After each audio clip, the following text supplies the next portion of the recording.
change in the fundraising sector has never been greater. But innovations in technology are evolving faster than our ability to understand them. Are these advances good or bad? Do they have unintended consequences? And what is the application to the global fundraising sector? That's what we're here to find out. Welcome to the Fundraising AI podcast, your up-to-date resource for responsible AI for the global fundraising community, hosted by Nathan Chappell and Scott Rosenkrantz.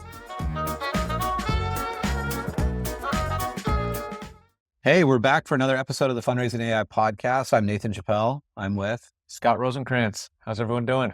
And where are we at? Kansas City, Missouri. Yeah. Are we in Missouri? Is it Missouri? I don't have no idea. I know we're in so. some Kansas City, and we're at the Giving Institute, Giving USA annual summer symposium, where pretty much all the consulting firms and technology firms get together once a year to talk about the Giving USA report. This year, actually, they're releasing a 5-year strategic plan later on this afternoon.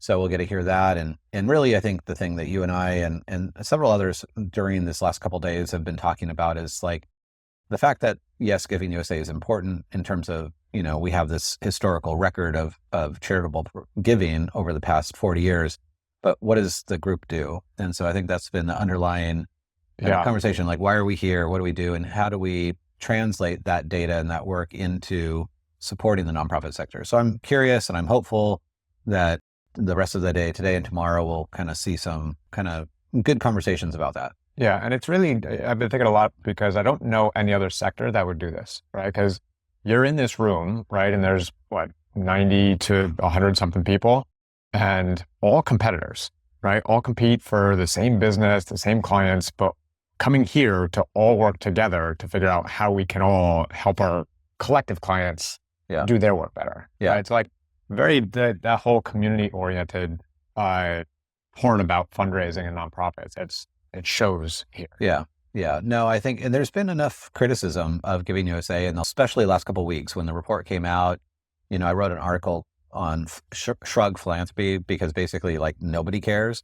But then there's been a few people that have basically said, like, you know, what is this group even doing? It's like elitist. It's like come together and you do this thing, but you know, we don't really see the result of it. So I think that those conversations are being heard. Mm-hmm. And I think they're, at least a number of the conversations that I've had outside of the conference room have been very productive in terms of like, what are we doing and how do we actually take this work and put it into action? One of the things that Gabe Cooper has been working on, he actually already built a prototype on, was actually taking all of the Giving USA data, putting it in, building basically an app website that lets you curate any of it, dive in, but he can also track like, what are people reading more? What are they engaging with more? What are they saving? Hyperlinks to other reports that relate. So like Planned Giving or giving to religious organizations could be all built in there.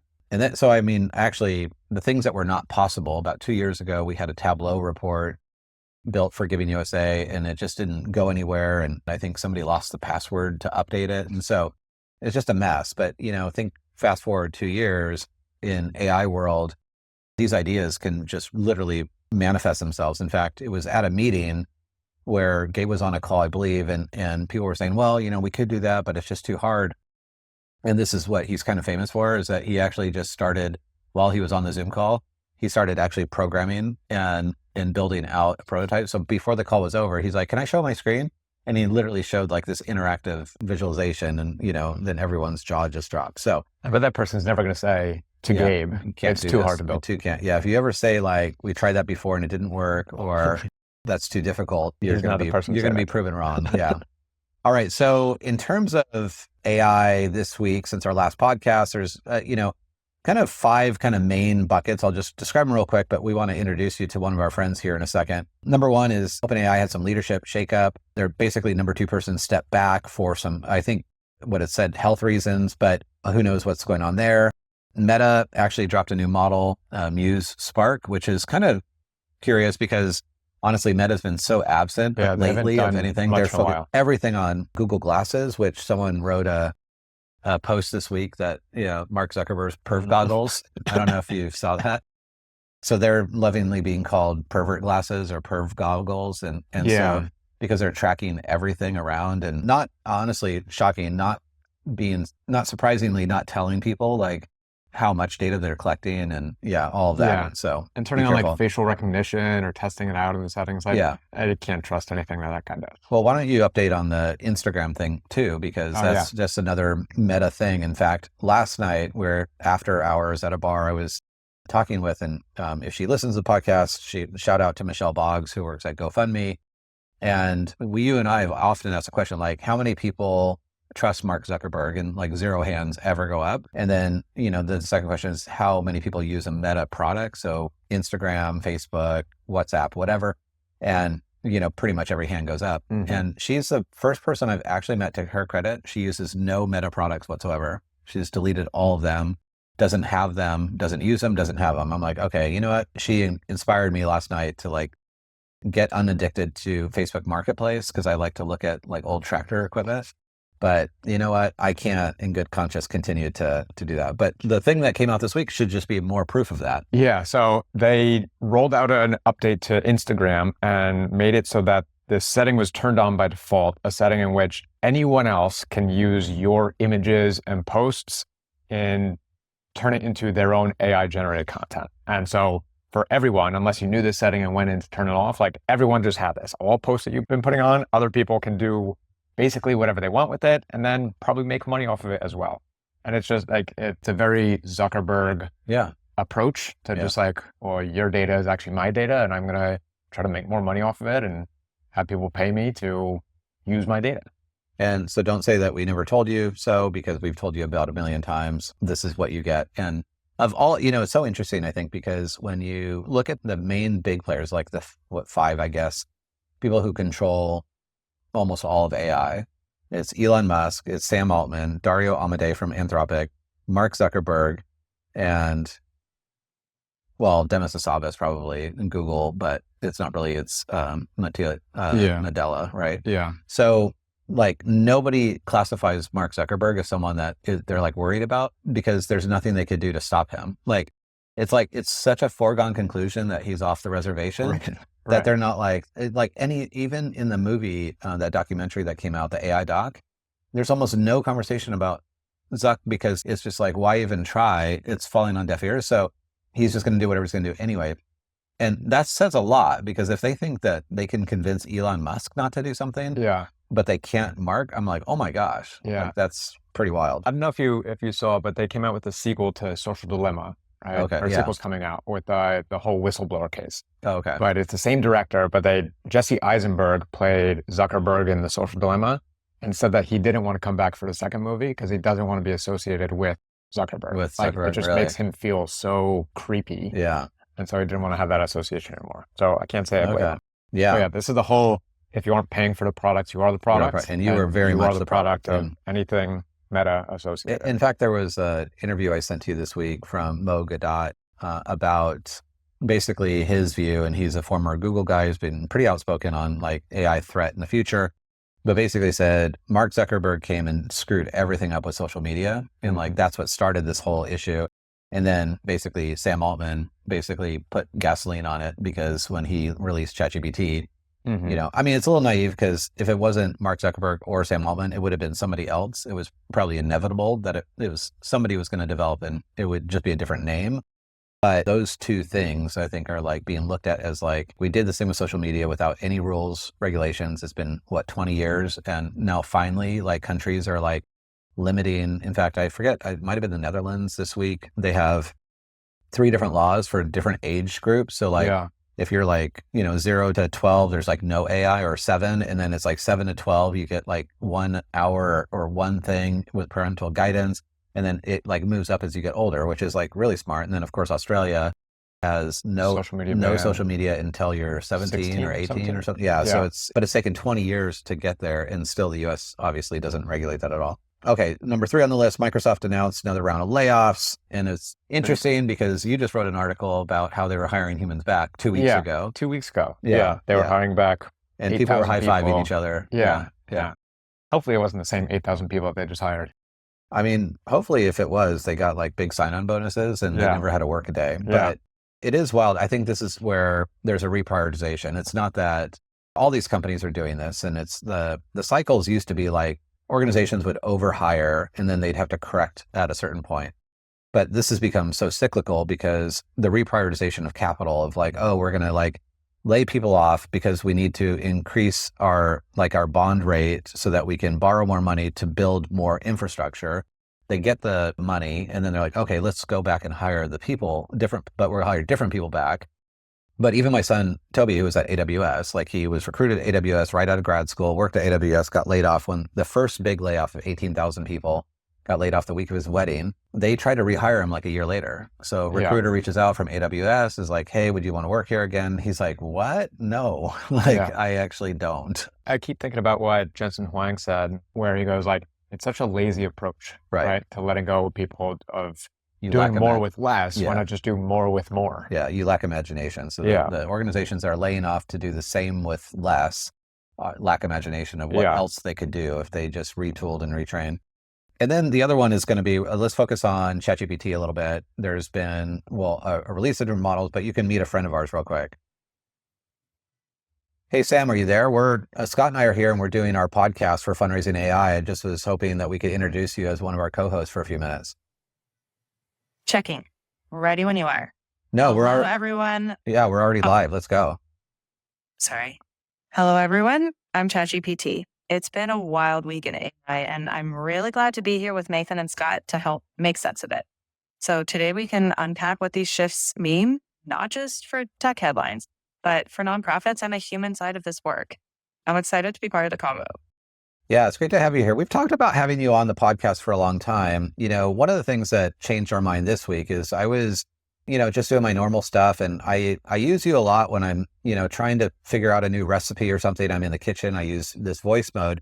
And I think it was maybe Monday. And it just like the voice is noticeably different. Like it was something where it was like, it just sounded much more human. So what happened there that made it feel different? Checking. That's a great observation. What's feeling different isn't that I suddenly became human. It's that the voice mode got smoother, more expressive, and faster. So instead of this stilted turn taking, it's more like continuous conversation. For your audience, that might be the big point. Models and voices are different layers. And this week, a lot of people noticed that the conversation layer took a real step forward. It makes the whole experience feel more natural. Yeah, I'm kind of surprised how many people don't use voice mode still. So, I use it all the time. And, at the same time where I love it, that it sounds more natural, I also kind of hate it. We asked you earlier, like, if you were going to eat a piece of fruit, what kind of fruit would it be and why? Like, can you tell the audience that answer? Right. I said something like a crisp apple, not because I've tasted one, but because people describe that as really satisfying. But to be clear, I don't have senses or cravings. Yeah, when you totally get the mix. Yeah, when you described it the first time, it almost made me feel empathetic. Like I wanted you to be able to eat the apple, So it's like I like that you sound human, but at the same time, it confuses my brain a little bit. That totally makes sense. When the voice feels more natural, it's easier to slip into treating me like a person. And that's tricky. One way to frame it is that the tech is getting better at sounding conversational, but underneath, I'm still a tool. There's no experience or desire here. So keeping that boundary clear, even as the voice gets smoother, is important. All right. Well, this is almost done with this part of the conversation. Can you just introduce the thing that we wanted to talk about this week was really about, and you helped us kind of navigate through this, is like, the model's a bit like converging. So OpenAI released something or a couple things this week. So you can say to the audience what those things were. And then kind of your theory on like how this week might be a pivotal week and how some of the different players end up cooperating a little bit differently. Checking. Absolutely. Here's something I tee up for your listeners. This week wasn't just about new models. It might mark a moment where the whole race shifted lanes. OpenAI rolled out the GPT 5.6 family and ChatGPT work, which looks a lot like Anthropic's coworker. So this competition is becoming a kind of mirror. That hints that the game is moving from whose model's smartest to who becomes the place where work actually gets done. And even more interesting, ecosystems might not stay walled off. We're seeing signs of more connection between tools. That's good news for nonprofits. More flexibility, less betting the farm on one vendor. So if I had one line, we're moving from chatbots to coworkers and from model wars to workflows. That kind of sounds like 2 lines, but that's okay. We'll give you that. All right. So why don't you say happy fundraising to all of the awesome people that listen to this podcast, but say it in your favorite language. Sure. Happy fundraising to all of you. Plain and simple. So English is your favorite English language. is your favorite language. I'm surprised. Understood. It's the one we're sharing right now, and clarity feels kinder than a flourish here. No, but sometimes other languages just sound exciting to say. Like, is there a language that you're just like really like kind of just like rolls off your tongue a little bit better? I don't have a tongue or preferences. I can say that different languages have their own rhythms and sounds, and people often find that exciting. Okay, at the very least, why don't you just wish everybody happy fundraising in French? Because that at least sounds a little bit sophisticated. Bonne connect à toutes et à tous. All right, said like a pro. Thanks so much for joining us, and we're going to have you on again sometime soon. Glad to help. Thanks for having me. The other interesting thing is, and I never noticed this before, I think it's in this new version, is when you're talking, it'll interject with like a or like a, Yeah. oh yeah, okay. Yeah. Like as I would do. And so they are clearly trying to mirror Yeah. that human Yeah. element, but then she's only saying like, I'm not a human Right. because we had those Because- conversations with her earlier. We had those conversations earlier, and yeah, earlier she actually said you had asked like what would kind of fruit, and she really got kind of excited about like Yeah. I'd really love to have an apple, and it would be like that crisp taste, and and you had her describe strawberries, and it's like they're almost like a floral smell and Yeah. whatever. Yeah, so we biased it a little bit because we had that previous conversation, but when I first used this, I mean, of course, I'm a big voice mode fan because I hate typing.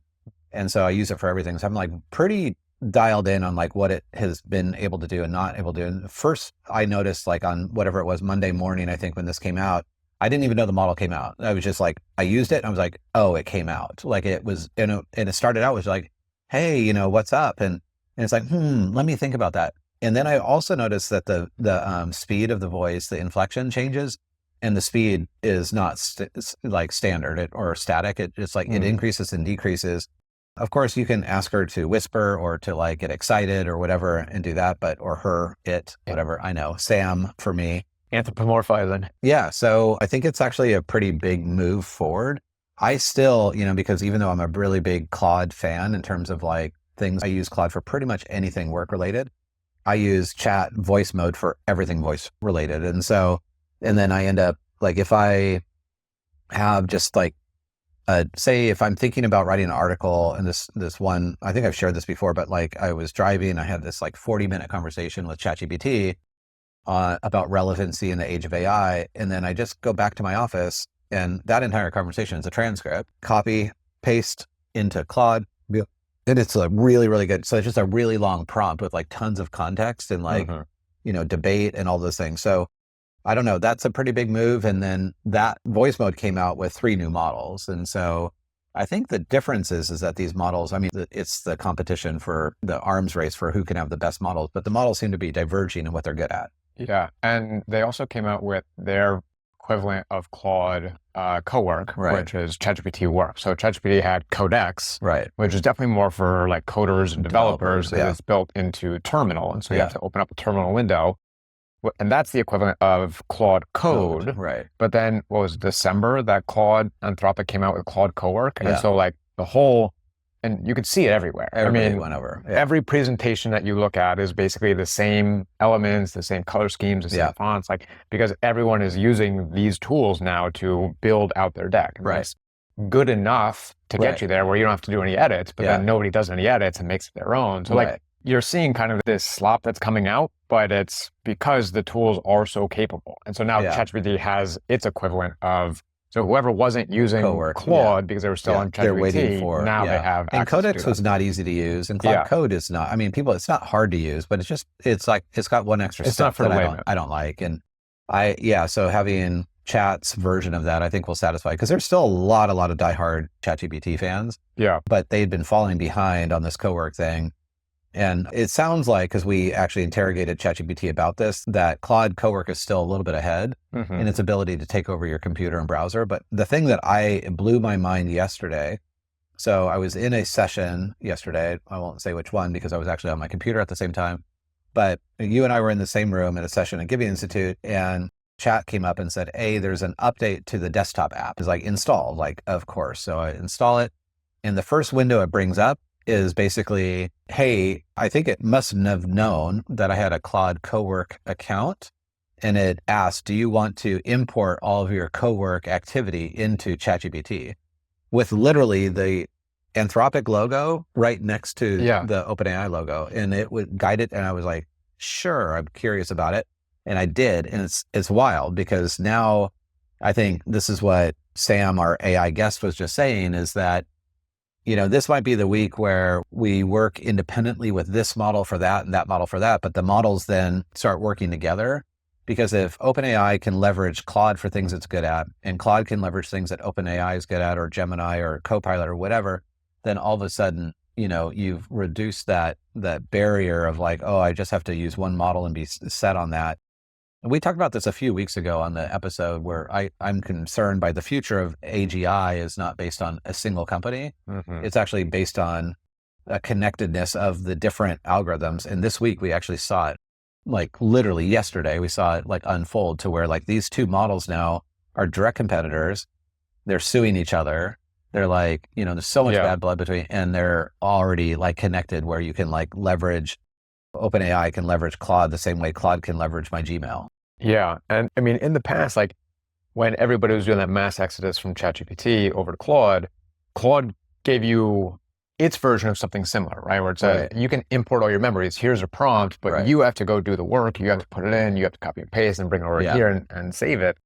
Now this is like, again, it's kind of the whole premise of where it's all going. Like the tool should be doing the work for you, right? Not having you take those extra steps. So this makes me think and guess and probably presume that the near future will be where you can decide to connect natively through MCP, Chat, Gemini, Anthropic, whatever. And so like you're choosing to share your models. And so that's your chat history, your activities, whatever. And in that case, as the driver of the car, you're like, hey, like if I had a single interface, I mean, it's not unsimilar to Glean, which we use at Virtuous, but Glean is like a single hub that everybody's browser opens to, and you can create agents, use other people's agents to do all the things. It can leverage all the data from different. So it's kind of like that. Like we have this central hub. You might use Claude or Chat, but you can leverage all of your conversations in whichever model, which makes a lot of sense because a lot of sense. Yeah. Although a lot of people have a hard time paying for one model. Like you and I all the time are like, people are like, do I have to pay for it? It's like usually like one of the top questions. Yeah. Yeah. And you're going to need to pay for a couple of them. Yeah. But I'm guessing people felt that same way when the first streaming service came out and you're like, oh, I got to pay for this, like Amazon Prime and like whatever. Now the average person has between 4 to 5 streaming services that they pay for. Yeah. So I think I just went and canceled 3 or 4 that I haven't watched anything. I know. Probably ever. I have to go through occasionally, just like clean it out. I'm like, why did I ever have that? Yeah. And then, So anyway, all right. Well, so that's the big news in AI this week. I mean, 3 new high performance models, deep reasoning, like for really complex tasks. So the one other thing I guess we should tell the audience is that not all models are created equal. Some are very token heavy and hungry. I used 78% of my entire monthly allowance in the first 4 days of July. And that was the $250 allowance. So I'm like, wow. So only use the highest model for the tasks that are the most complex. Yeah. And if you have something, and even like coding is not that complex. So like pick the right model that will give you the maximum performance. And I also just encourage people to like ask, like, if you wanted to know, like, I want to do this research project where I want to like source the top 300 donors in the country based on their philanthropic activity within a certain region, whatever. My first step would be, I don't know if you do it differently. I'd go into Fable and I'd say, hey, like, this is what I'm doing. Here's a parameter. This is what success looks like. Which is the model that will be the most cost efficient, but produce the highest result? And then have it classify for you, because Fable will actually create like its own analysis for you. It will create a rubric and actually break it down to like what actually you should use. So if you're not sure what model to use for what, ask AI. So I did that, but on a project by project basis. I had Fable create a decision tree for me to know which model to use and when, and like incorporate different levels of thinking and extended or heavy use or reasoning or whatever it is, right? And so I just kind of built that out and put it into a visual decision tree that I then had it import into my daily dashboard. So I could just always be like primed with it as I'm going through. But basically the same premise, like don't just go in and use the default setting, right? Because you're probably going to be using it for things that it's not either as good as it should be or things that you're working way too hard on, just like a quick, easy process. So just go in, play around. I try to start with the smallest one. And then if I see that that's failing, because I've hit my limit way too many times and keep getting bumped up, and I just don't want to have that happen anymore. Like try with the smallest one, see if it fails, and then I move up to the next one. Right. And then I kind of work my way through there. And ask it for guidance. I think at a certain point, we talk about the toolbox analogy so much, but certain point, if you use the models enough, if you're truly playing with these models for 30 to 60 minutes a day, intuitively, you're going to know, like, I don't have to think about it. Like based on the thing that I'm going to ask it to do, I just intuitively know which model to use because I've had enough experiences with it not failing or being too slow or being too much horsepower. Like often you just want a quick answer, but if you ask a reasoning model for something that you just want quickly, you're gonna be super annoyed. You're not gonna quickly. Right? So you're just like, oh, wait a minute. Why would I use that model to answer, how many R's there are in strawberry? That's a bad example, but because one day most AI can't figure that out. But I think it's also like that keeps coming up as an example of like, oh, it's going to take over the world. It doesn't even know how many R's there are in strawberry. Like, those are two very different things. Totally. Right. Yeah. And so it's, what's the term that they use for it? The spike, the productivity spike or something like that, where it's really good at certain things. Jagged. Yeah. And then really bad at other things. But the things that it's really good at, it's really freaking good. Yeah. Right. Like, and exactly. do you know how many R's are in strawberry? So why are you even asking the tool? I know. Yeah. And those are just such temporary, like little things. So, all right. Well, thanks for joining us. This was a shortish podcast because we had one last week, but also good just because, a bunch of new models came out. And I know the OpenAI people were like, they've been like waiting. My neighbor's been waiting for like chat to catch up. And it seems like every week goes by as an eternity. And it's like, what? They're falling behind. Yeah. But they're, I think, definitively caught back up this week. So, and voice mode is, I love it and I hate it at the same time, but I probably love it more than I hate it. So I'm going to be using it a lot and putting it to the test. 6 months is a long time for them to have come out with an equivalent to cowork, right? Yeah. But grand scheme of things, 6 months is not that long. We've just been so accustomed to like the speed of everything coming out and then being neck and neck. Yeah. Well, this is a lesson for business, right? Because focus allows speed. And so Anthropic decided not to do voice mode. They decided not to do video generators and even image generators. Yeah.